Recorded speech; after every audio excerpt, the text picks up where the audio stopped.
Bon, autant vous dire que bon, ce rapport a été écrit encore ce matin pour tenir compte de ce qui s'est passé hier. Et que hier, nous avons discuté jusque tard avec quelques camarades. Stéphane Peu, avec qui j'ai passé la journée, Cécile Puckerman aussi. Et donc, on a eu le temps aussi de bien discuter de la situation pour vous proposer, là, quelques éléments d'analyse et de réflexion et de proposition. D'abord, nous avons tous conscience que nous vivons une période de crise profonde et multiple, mais que celle-ci en particulier a des allures d'une farce tragique. Tragique pour l'image et la crédibilité de notre pays à travers le monde, tragique pour le pacte social qui rassemble la nation depuis plus de 70 ans, tragique pour nos concitoyennes, nos concitoyens qui souffrent d'une république confisquée et mise au service des ultra-riches. Cette crise, elle est d'autant plus profonde en raison de la nature même de cette 5e République combattue par le Parti communiste français depuis le début et contre laquelle, d'ailleurs, nous avions appelé les Françaises et les Français à voter non lors du référendum de 58, pour les raisons qui conduisent aujourd'hui le président de la République à utiliser tous ces articles pour concentrer les pouvoirs. Cette République-là, elle est aujourd'hui à bout de souffle, malade du présidentialisme hors sol dans lequel le président de la République l'a enfermé ces 8 dernières années, malade d'un Parlement brutalisé, malade d'une démocratie sociale bafouée, d'une démocratie locale délégitimée et ignorée. La désignation de Sébastien Lecornu comme Premier ministre il y a un mois, puis une nouvelle fois hier, est révélatrice de cette déconnexion d'Emmanuel Macron avec la réalité des attentes du pays. Révélatrice, encore une fois, de leur volonté de protéger le capital envers et contre tous. Révélatrice aussi de la fragilisation politique du socle présidentiel et de l'isolement personnel du président de la République, dont 73% des Françaises et des Français souhaitent le départ, comme nous d'ailleurs. La nouvelle nomination de Sébastien Lecornu, hier soir, est une gifle au peuple français, un bras d'honneur à la République. Emmanuel Macron s'assoit une nouvelle fois sur le résultat des urnes de juin 2024, comme sur les espoirs de changement largement exprimés par nos concitoyennes et nos concitoyens. Alors que depuis un an, les Françaises et les Français expriment dans la rue et dans les urnes une volonté forte de changement. Alors qu'ils demandent des réponses concrètes face aux feuilles de paie qui n'augmentent pas, face à la vie chère qui rend chaque mois plus difficile la vie, face aux problématiques d'emploi, d'éducation, de justice, de logement, de climat, le président de la République n'entend pas.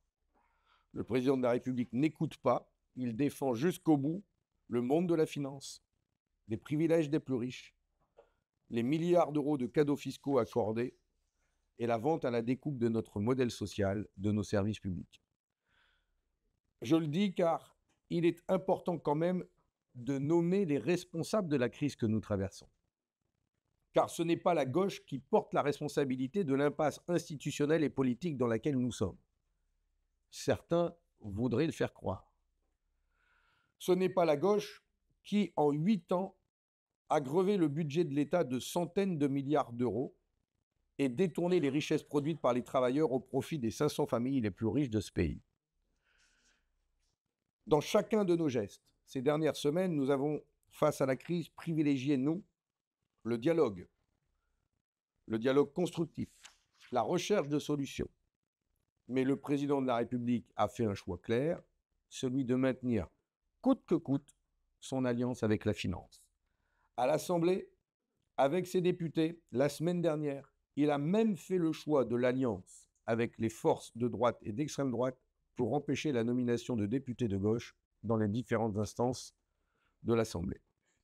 Hier, lors de la rencontre à l'Élysée, où nous avons réaffirmé avec le Parti socialiste et les Verts l'urgence de répondre aux attentes de changement par la nomination d'un Premier ministre de gauche, Nous avons entendu un président de la République qui reste droit dans ses bottes, sûr du soutien de l'ensemble des forces du socle commun, composé des députés Renaissance, du MoDem, d'Horizon, mais aussi des Républicains. Nous verrons bien dans les jours qui viennent, dans les heures qui viennent, si cette majorité très relative est réelle ou pas. En tout cas, les discussions qui ont eu lieu hier autour de la table à l'Élysée ont montré que ce socle commun que défend le président de la République, dans la réalité, n'existe pas. Avant de revenir sur cette réunion à l'Élysée, j'aimerais avec vous quand même valoriser ce qui a pu bouger dans la société ces dernières semaines, dans la bataille idéologique féroce qui se mène entre le monde du travail et la finance. Et je voudrais le dire parce que il faut prendre conscience quand même de ces quelques points que nous avons su marquer. Par exemple, que l'abrogation de la réforme des retraites soit toujours à l'ordre du jour, c'est une victoire. Ils n'ont pas pu se débarrasser de ce sujet, porté par et les syndicats, et l'intersyndicale, et les forces de gauche. Il y a aussi le scandale des aides publiques accordées aux entreprises, ces fameux 211 milliards révélés par la commission d'enquête, qui, elle aussi, est au cœur de l'actu, au cœur des discussions dans les entreprises, au cœur des débats à la télévision, dans les repas de famille. Partout, ces 211 milliards se sont imposés comme un scandale. Nous en sommes à l'origine. Grâce à la commission d'enquête pilotée par Fabien Gay, c'est à revendiquer comme une victoire politique dans la bataille idéologique contre le capital aujourd'hui. De même que des mesures de fiscalité sur le capital, telles que la taxe Zuckman, soient devenues presque incontournables, c'est aussi une victoire idéologique à revendiquer, même si ce n'est pas la proposition que nous défendons en tête, parce que les forces de résistance du capital contre toute mesure qui viserait à les taxer sont très organisées et que ces forces du capital feront tout pour empêcher la moindre mesure de taxation à leur encontre. Enfin, il y a l'abandon du 49.3, qui est aussi une victoire à revendiquer. Nous avons été les premiers à la mettre dans le débat. Et l'abandon du 49.3 permet de remettre le Parlement, ses élus, au cœur des débats, de l'actualité, mais en même temps, ça remet en cause cette Constitution qui, au-delà du 49.3, contient encore plein d'articles antidémocratiques. Il faut saluer ces victoires idéologiques acquises grâce au mouvement social, grâce à l'intersyndicale resté ferme sur ses revendications, grâce aux luttes, aux grèves dans des entreprises, grâce aussi au mouvement Bloc-Conto qui avait débuté ce mois de septembre, grâce aussi à notre travail, celui du parti, de ses élus, de nos parlementaires, de toutes les forces de gauche. Je le redis, les 211 milliards, c'est une victoire que nous avons gagnée. La taxe Zuckman a été votée à l'Assemblée grâce à l'initiative de la niche parlementaire des écologistes. La résolution sur l'abandon de la réforme des retraites de 64 ans, qui a été votée aussi à l'Assemblée nationale majoritairement, l'a été grâce à la niche du groupe GDR. Il ne faut pas du tout sous-estimer toutes ces étapes qui ont été autant de coups que nous avons pu porter contre les forces du capital. Il faut saluer ces avancées dans l'opinion car elles contribuent à nourrir l'espoir du changement.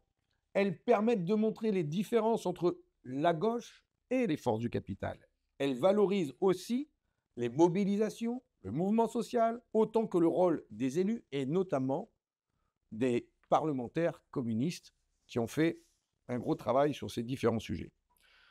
Et puis, parmi les choses qui ont bougé ces dernières semaines, je ne vais pas m'attarder dessus, mais je voudrais aussi saluer la reconnaissance de l'État de Palestine, car enfin, le président de la République l'a déclaré, et avec toutes celles et ceux qui se sont mobilisés, notamment la jeunesse, mais aussi les forces politiques, associatives, nous n'y sommes pas pour rien, tout comme l'annonce d'un cessez-le-feu qui vient enfin d'arriver sur Gaza, même si tout cela est fragile. On aura l'occasion, j'espère, d'en parler cet après-midi. de même que nous reviendrons sur la situation internationale et notamment la guerre en Ukraine cet après-midi. Je souhaite, moi, qu'on puisse avoir un temps d'échange là-dessus. Je reviens à l'actualité nationale et à la nouvelle crise qui s'annonce suite à l'annonce de la nouvelle nomination de Sébastien Lecornu. Lecornu, acte 2. D'abord, la réunion d'hier à l'Élysée a permis de révéler les fractures du socle commun. Et rien ne dit que le nouveau Premier ministre aura une majorité de non-censure issue du socle commun, tellement les tensions sont grandes entre eux. Ça va débattre tout le week-end et on verra lundi comment ils se positionneront. L'objectif du président de la République, en renommant un fidèle serviteur, est d'abord d'avoir un gouvernement à sa main, mais surtout d'avoir un gouvernement qui, dès lundi, pourra déposer un budget d'austérité en Conseil des ministres. Et à partir de cette date, les délais imposés par la Constitution courent, ce qui fait que si ce gouvernement était censuré et qu'il y avait une dissolution dans la foulée, dès la fin de semaine, il ne sera pas possible de remettre en cause ce budget déposé en Conseil des ministres, puisque une nouvelle Assemblée n'arriverait que mi-décembre, et que à ce moment-là, il sera trop tard pour revoir la totalité de la copie. C'est important d'avoir en tête la mécanique institutionnelle qui fait qu'ils ont forcé le passage en nommant Lecornu pour avoir un gouvernement qui dépose un budget et ensuite les délais courts, qu'importe si ça dissout dans la foulée. Et donc, s'il y a une nouvelle dissolution, je vais quand même donner de l'espoir. Ce sera pour faire élire une nouvelle Assemblée nationale dans laquelle il faudra qu'il y ait une majorité de gauche pour pouvoir mettre à l'ordre du jour, dès le mois de janvier, une loi de finances rectificative, un projet de loi de finances de sécurité sociale rectificative et corriger la copie qui aura été imposée. Donc, seule une victoire de la gauche et un nouveau gouvernement pourra décider de remettre à l'ordre du jour donc un nouveau budget pour la France. L'objectif du président, en nommant Lecornu, en faisant hurler la France, c'est donc d'abord d'assurer un budget d'austérité, quoi qu'il arrive. L'autre point à retenir de la réunion d'hier, c'est celui de la réforme des retraites. Et c'est pour ça que je dis qu'il faut souligner quand même ce qui a été fait depuis qu'elle a été imposée avec autant de brutalité à notre pays, il y a 2 ans. La réforme des retraites a été au cœur des discussions pendant ces 2 heures de rencontre à l'Élysée. La réforme des retraites à 64 ans reste le détonateur de la crise politique dans laquelle est le pays, par la manière dont elle a été imposée, par 49.3, et par la brutalité de cette réforme pour le monde du travail. Cette réforme des retraites, elle laisse une cicatrice ouverte, béante, parmi nos concitoyennes et nos concitoyens, et la plaie n'est pas refermée. Hier, lors de la rencontre à l'Élysée, toutes les forces politiques ont été obligées de s'exprimer sur la nécessité ou non de remettre cette réforme à l'ordre du jour des débats du Parlement. Les forces de droite y sont totalement opposées. C'est clair, c'est net. Les autres forces du socle commun, je ne vais pas dire qu'elles ne sont pas de droite, elles sont toutes de droite. Il y a des nuances. Mais le MoDem, même Renaissance, accepterait timidement qu'une éventuelle suspension soit discutée. Mais c'est très timide. Et franchement, ils sont complètement coupés de la réalité et de ce que les Français attendent. Dans une énième provocation, dans la discussion, le président de la République, qui veut s'occuper de tout, et y compris de ce que doit faire le futur Premier ministre, a même essayé de négocier ce qui pourrait être une solution concernant cette réforme des retraites, en proposant de décaler légèrement l'âge de départ à la retraite à 63 ans, tout en respectant les contraintes qu'il impose aux finances publiques, et donc en disant qu'il faudra payer ce décalage en gelant les pensions de retraite des retraités d'aujourd'hui. Ce qui est absolument scandaleux et inadmissible. En tout cas, Sébastien Lecornu, nouvellement nommé, sait que il va devoir traiter cette question. C'est le point d'achoppement. Il va devoir traiter cette question. Pour notre part, lors de cette rencontre avec Stéphane Peu, nous avons clairement redit la position exprimée par les communistes et par le groupe GDR. Nous demandons l'abrogation de cette réforme.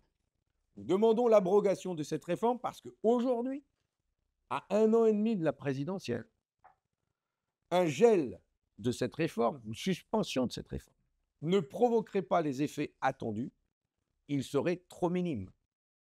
Aujourd'hui, l'application de la réforme, c'est 62 ans et 9 mois. Voilà. Il y a 1 an, ce n'était pas la même. Aujourd'hui, on est vraiment...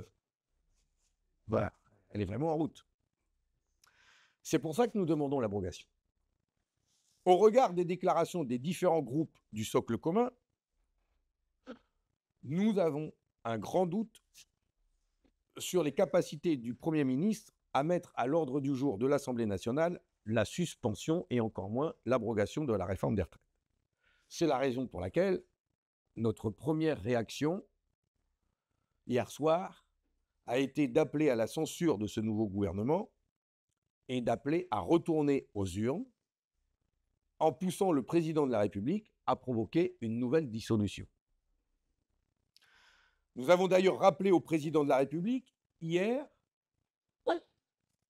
que nous n'avions pas peur d'une nouvelle dissolution. Et nous avons voulu montrer, par notre présence à l'Élysée, que nous étions déterminés à travailler à un changement de politique par la nomination d'un Premier ministre de gauche.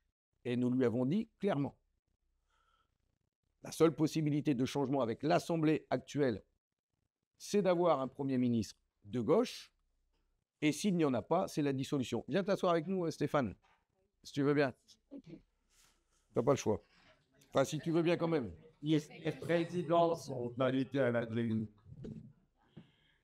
Mais comme j'ai dit qu'on avait passé la journée et la nuit ensemble, je trouve que tu arrives bien tard d'ailleurs.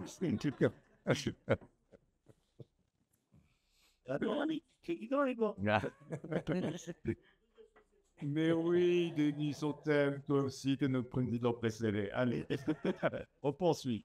Nous avons donc dit ou un Premier ministre de gauche, ou sinon, nous ne croyons pas aux possibilités de changement attendues par les Français, et donc nous censurons. Et donc hier, nous avons dit, nous censurons, et donc nous appelons à retourner aux urnes. Ce choix, nous l'avions déjà exprimé à l'issue de notre conseil exécutif de lundi, où nous avions parlé des différents scénarios qui pouvaient se dérouler. C'est aussi le mandat que nous avons porté dès mardi matin avec l'ensemble des forces de gauche et écologistes, qui appelaient elles aussi à la nomination d'un Premier ministre de gauche. Je refais le fil de cette semaine. Ça a été le sens du communiqué signé ensemble avec nous par le Parti socialiste, les écologistes, GRS, l'APRE, Génération Écologie, Debout, et de représentants de la société civile, dont Lucie Castet. Vous avez vu aussi que dans cette semaine, ce choix d'appeler d'abord à la nomination d'un Premier ministre de gauche n'a pas été le choix qu'a défendu la France insoumise, qui, elle, depuis lundi, a refusé les rencontres à Matignon et privilégie d'abord et surtout et uniquement une procédure de destitution qui est d'ailleurs avortée, puisqu'elle n'a pas eu la majorité au bureau de l'Assemblée nationale. Et donc aujourd'hui, il demande la démission du président de la République. D'ailleurs, la démission du président de la République, elle est attendue par tout le monde, majoritaire chez les Français, elle est forte et nous partageons aussi cette attente. Qu'il parte en 2027 ou qu'il parte dans 6 mois, si on peut gagner 1 an, tant mieux. Surtout, il nous faut mesurer la grande lassitude des Françaises et des Français devant ce cirque auquel nous assistons. C'est ce que j'ai dit en commençant, c'est tragique. Il y a de la colère, mais il y a aussi de l'inquiétude, de la lassitude. Il y a aussi beaucoup de dégoût de la politique. Car s'il y a un rejet d'Emmanuel Macron, il y a aussi un grand rejet de la politique, de tous les politiques. y compris de nous. Nous sommes tous mis dans le même sac.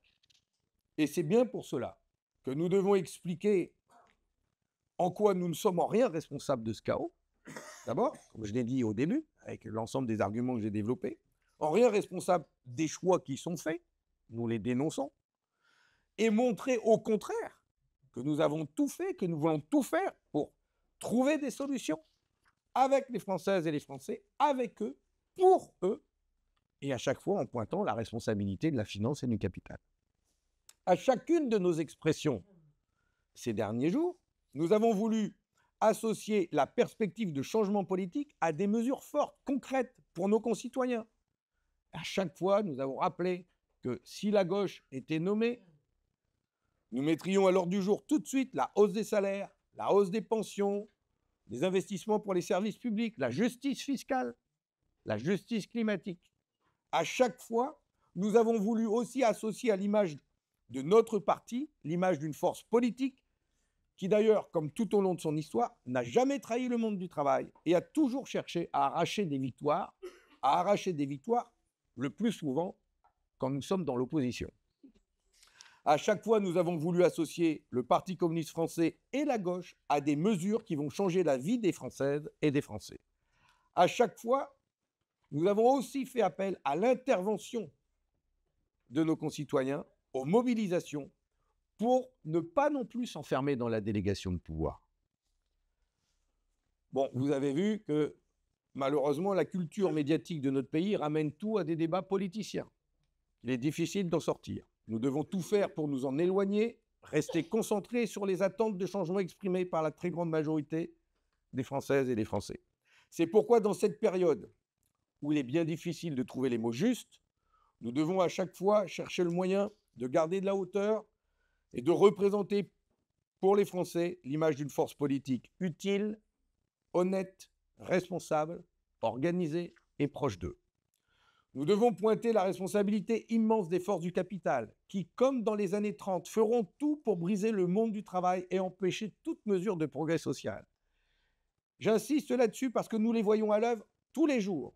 Et aujourd'hui, elles sont prêtes à tout pour garder leurs privilèges, leur patrimoine, leurs richesses, mais aussi pour remettre en cause totalement notre modèle social et mettre la main sur les centaines de milliards d'euros qui lui échappent encore.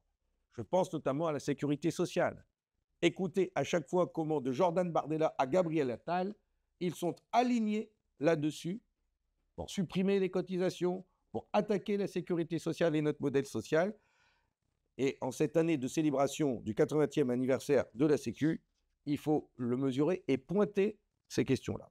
C'est pourquoi la décision de nommer une nouvelle fois comme Premier ministre Sébastien Lecornu symbolise tellement cette volonté de les protéger et de remettre en cause le modèle social. C'est violent. C'est violent parce que ça renvoie également un président qui maintient contre vents et marées un cap politique que les Français rejettent massivement. Et quand nos concitoyens, pour ceux qui ne l'ont pas encore vu, vont découvrir ce choix de renommer Lecornu, cette décision va paraître pour tout le monde comme scandaleuse, inacceptable. Et c'est une nouvelle impasse, un énième recul avec le grand saut d'une dissolution désormais inéluctable. Car nous ne voyons pas comment, par quel chemin, ce gouvernement réussira à construire un accord de non-censure. Et entre ceux du socle commun qui hésitent à le censurer tout de suite et ceux qui, à gauche, annoncent qu'ils le censurent, il faut véritablement se préparer à une dissolution qui peut intervenir de manière très proche. Quand je dis très proche, ça peut être ou dès lundi, ou la semaine prochaine, ou dans 15 jours. Mais c'est très proche. Ouais. Donc, on va faire comme si c'était demain. Donc, je vous propose qu'on travaille dans ce sens-là. Ça va nous faire gagner du temps. En tout cas, un accord de non-censure, c'est clair, ce sera sans nous. Ouais. Nous devons donc nous préparer, comme nous le faisons depuis quelques semaines, à cette dissolution. Et c'est ce que je vous propose. Je pense même que nous devons donc accélérer cette préparation à la dissolution. Cette dissolution qui engage l'avenir du pays, la vie de notre parti, il faut donc nous y préparer plus rapidement, avec toute l'énergie et l'ambition nécessaires, lucidement et pragmatiquement. D'abord, en prenant conscience en tout premier lieu de la menace de l'extrême droite et de l'accélération de la recomposition du pays à droite et à l'extrême droite. Vous avez vu ce qui se passe dans le Tarn-et-Garonne. Conscient aussi des 140 députés dont l'extrême droite dispose déjà, mais aussi des 100 circonscriptions où, il y a 1 an et demi, ces candidats ont fait plus de 45%. Ça en fait donc 250, où ça pèse. Conscient aussi des rapprochements de plus en plus clairs d'une partie des Républicains avec le parti de Marine Le Pen, qui s'accélère. Et ils vont tout faire pour nouer des alliances, des deals, comme donc ils le font en Tarn-et-Garonne. Lucide aussi sur la capacité de l'extrême droite, en cas de dissolution, à trouver les conditions d'une majorité à l'Assemblée lui permettant de gouverner. Les appels sont lancés par Marine Le Pen. Face à ce danger, le Parti communiste français a un rôle décisif à jouer avec d'autres pour permettre l'émergence d'une majorité populaire positive sur des contenus de rupture et créer ainsi les conditions de la victoire de la gauche. Comme nous l'avons voté lors de notre conférence nationale, notre démarche de rassemblement s'adresse au monde du travail et à toutes les forces de gauche. Elle doit s'appuyer sur les luttes, sur la mobilisation des forces syndicales et associatives. Elle doit aussi dépasser les obstacles au sein de la coalition du nouveau Front populaire qui empêche la gauche d'être majoritaire. C'est l'analyse que nous avions faite lors de notre conférence nationale. Nos objectifs, je les redis, je les réaffirme, nos objectifs en cas de dissolution. 3 objectifs. 1. Empêcher le Rassemblement national et l'extrême droite d'accéder au pouvoir. 2. Faire gagner la gauche. 3. Renforcer le Parti communiste français en France et à l'Assemblée nationale avec l'objectif d'avoir 15 députés communistes. Pour mettre en œuvre ces objectifs, nous ne partons pas de rien. Nous devons pouvoir nous appuyer sur notre implantation territoriale dans tous les départements de notre pays et de la situation qui existe dans chacun de ces départements. Les communistes attendent également, et ils le disent, que nous tenions compte de la mauvaise expérience vécue en 2024 qui, au nom de l'Union et de l'Union sacrée, nous a imposé un accord réduit à 50 circonscriptions pour nous. Nous n'en voulons plus. La dernière conférence nationale a été claire sur ce sujet. Les communistes, très majoritairement, ne veulent pas d'un nouvel accord à 50 circonscriptions qui réduit notre influence. C'est pour ça que je parle d'influence dans toute la France. Et ne nous permet pas de gagner des députés communistes. Et c'est pour ça que nous devons nous fixer l'objectif d'en gagner. C'est la raison pour laquelle nous voulons discuter avec les forces politiques qui sont ouvertes à cette démarche et à ces objectifs, mais aussi, et je rajoute un dernier point, en liant élections nationales et élections locales. Car pour atteindre ces objectifs que nous nous fixons, nous voulons, nous, tenir compte des élus locaux, des élections municipales, parce que nous disons depuis des mois que ces élections locales sont très importantes pour la France, pour nos concitoyens, et aussi pour le Parti communiste français. Nous affirmons donc qu'il est essentiel pour la gauche de gagner et les élections législatives et les élections municipales, sans faire l'impasse sur l'une ou l'autre de ces échéances. Depuis la rentrée de septembre dernier, nous avons multiplié les déclarations dans ce sens. Nous avons appelé au rassemblement de la gauche, à la construction de candidatures à la base, dans les départements, tenant compte des enjeux locaux, des mobilisations, des rapports de force. Dans le même temps, malheureusement, la France insoumise a été claire dans son refus de toute remise en cause de l'accord du NFP de juin 2024. Pour eux, c'est le NFP, rien que le NFP, tout le NFP et le même accord. De même, ces dernières semaines, la France insoumise et le Parti socialiste multiplient les déclarations, refusant de travailler ensemble et mettant fin à la perspective d'un accord des 4 forces principales du NFP.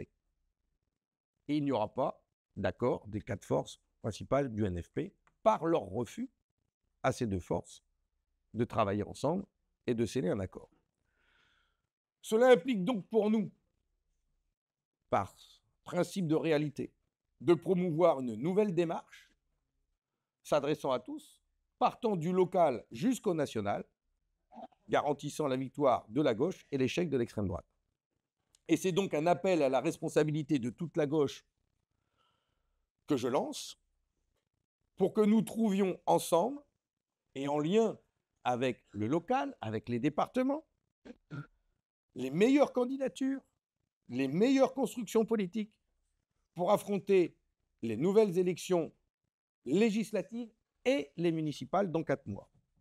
Les instances de notre parti, le CEN, comme le CN, qui aujourd'hui, bien heureux, se réunit, seront à chaque fois, comme nous l'avons fait en 2024, réunis autant de fois qu'il le faut pour faire le point sur ces discussions dès que la dissolution sera déclarée. Depuis plusieurs mois, et sur la base du mandat de la conférence nationale, le secteur élection mène, en lien avec les fédérations, un travail préparatoire sur ce sujet. Et Pierre Lacaze et Cécile Cukierman, qui y travaillent, interviendront dans le débat pour vous dire où nous en sommes. En tout cas, ce travail doit être accéléré pour être finalisé rapidement d'ici la fin de semaine prochaine. Et s'il y a une dissolution avant, il faudra être prêt avant. Un dernier mot pour vous dire que dans ce calendrier, et sans savoir ce qui va se passer, nous travaillons au prochain Conseil national qui se tiendra le 22 novembre, et que nous proposons que ce Conseil national du 22 novembre soit délocalisé. Oui, s'il y a dissolution, qu'il y a des élections législatives le lendemain, bien sûr, on changera de braquet. Quand même, on va avoir un peu de souplesse. Mais nous travaillons à une perspective de tenir un CN délocalisé à Marseille. Ah bah, merci pour eux. Moi, je suis content, moi, d'aller à Marseille. Enfin, je voyais...